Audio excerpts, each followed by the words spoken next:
الأنبياء والمرسلين وعلى آله الطاهرين وصحابته أجمعين أما بعد فأعوذ بالله من الشيطان الرجيم بسم الله الرحمن الرحيم يا أيها الذين آمنوا كونوا قوامين بالقسط شهداء لله ولو على أنفسكم أو الوالدين والأقربين إن يكن غنيا أو فقيرا صدق الله العظيم.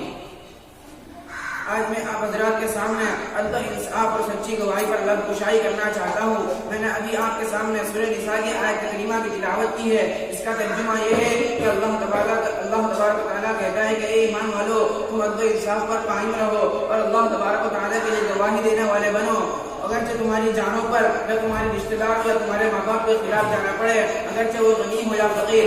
اس آیت کریمہ کا سبب نزول یہ ہے کہ ایک مرتبہ دو آدمیوں نے آپ صلی اللہ علیہ وسلم کے سامنے اپنا مقدمہ پیش کیا. ان میں سے ایک فقیر تھا اور ایک غنی تھا. آپ صلی اللہ علیہ وسلم کا رجحان مبارک فقیر کی طرف ہوا, کیونکہ آپ صلی اللہ علیہ وسلم کے خیال میں یہ بات مستحکم ہوئی کہ فقیر غنی پر کیا ظلم کر سکتا ہے.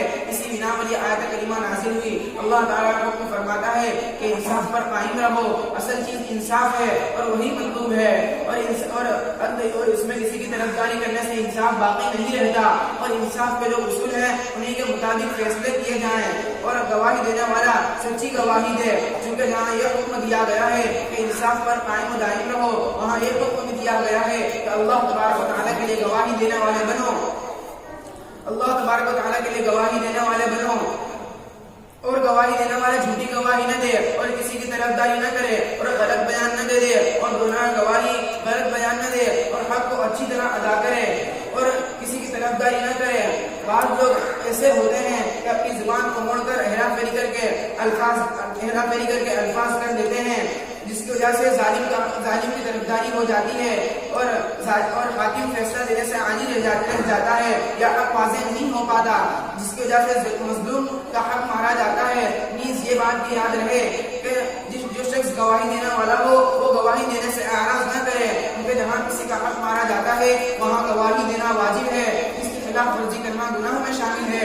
اللہ تبارک و تعالیٰ قرآن کریم میں فرماتا ہے وَإِن قَلُوا أَوْ تُعْرِضُوا فَإِنَّ اللَّهَ كَانَ بِمَا تَعْمَلُونَ خَبِيرًا وَلَا يَأْبَى الشُّهَدَاءُ إِذَا مَا دُعُوا. اور اسی طرح اللہ تعالیٰ دوسرے جگہ فرماتا ہے وَلَا تَكْتُمُوا الشَّهَادَةَ وَمَن يَكْتُمْهَا فَإِنَّهُ آثِمٌ قَلْبُهُ. اور اللہ تبارک و تعالیٰ مزید ارشاد فرماتا ہے کہ تم اللہ تبارک و تعالیٰ کے لیے گواہی دینے والے بنو اور دوران گواہی اس بات کا خیال نہ کرو کہ تمہاری گواہی کسی کے خلاف جا رہی ہے. اگرچہ تمہاری جانوں پر یا تمہارے کسی بھی رشتے دار یا تمہارے ماں باپ کے خلاف جانا پڑے, تم اللہ تبارک و تعالیٰ کے لیے اور صحیح اور سچی گواہی دیا کرو. صاحب حق امیر ہو یا غریب اس کو اس کا حق دلانا فرض ہے.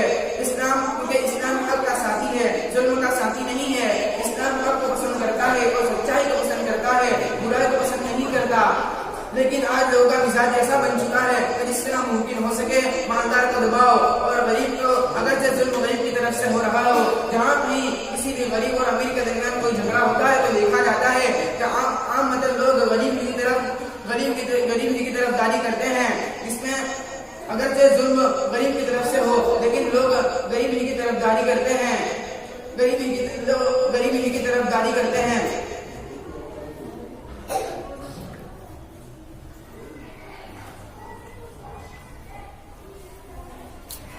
مطلب لوگ غریبی کی طرف داری کرتے ہیں, لیکن اس صورت غریبی کی طرف داری کرتے ہیں. حالانکہ شریعت نے اس کا حکم نہیں دیا ہے اور شریعت نے یہ سبق نہیں دیا ہے کہ تم کسی کی طرف داری کرو, تم مالدار اور غریب کی طرف داری کرو. اور شریعت نے تو یہ حکم دیا ہے کہ تم عدل و انصاف پر قائم رہو. اگر کسی شخص نے کسی امیر نے مزدور کو رکھا اور کام دے کر اسے مزدوری نہیں دی لیکن کم دی, تو اس صورت میں غریب کا ساتھی ہونا چاہیے اور اس کو اس کا حق دلانا چاہیے. اور اگر کسی غریب نے امیر کا پیسہ روپیہ قبضہ کر لیا ہے تو اس صورت میں غریب سے اس امیر کا حق دلائیں, کیونکہ اسلام حرام کا مخالف نہیں ہے. اسلام حرام کا مخالف ہے.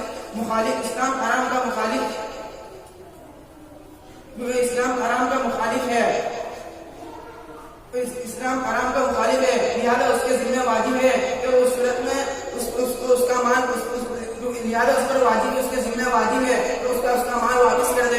اب تو مزدور یہ بھی کرتے ہیں کہ معاملے کے اعتبار سے جتنا حق بنتا ہے اس سے زیادہ مانگتے ہیں. اگر دکاندار اسے منع کر دے تو کام بند کر دیتے ہیں, اور کام بند کرنے کے زمانے کے بعد بھی معاوضے مانگتے رہتے ہیں. غریب کا حق سمجھا جاتا ہے اور لوگ غریب کی طرف جاری کرتے رہتے ہیں. ایسا کرنا قطعاً ناجائز ہے اور ایسا کرنا عدل انصاف کے خلاف نہیں بلکہ قرآن و حدیث کے خلاف ہے. اسی طرح اگر روزانہ کا معاملہ 8 گھنٹے کا ہوتا ہے مزدور کا لیکن وہ وقت کم دیتے ہیں اور پوری تنخواہ دے دیتے ہیں یا وقت دیتے ہیں لیکن کام نہیں کرتے, یعنی کچھ کام کرتے ہیں اور کچھ بیٹھ جاتے ہیں, گفتگو میں اپنا وقت کو صرف کر دیتے ہیں یا کسی جو کام ذمہ میں واجب نہیں ہے وہ جو کام ذمہ میں واجب نہیں ہوتا وہ کام کر دیتے ہیں اور ایسا کر کے پوری تنخواہ لینا قطعاً حلال نہیں ہے.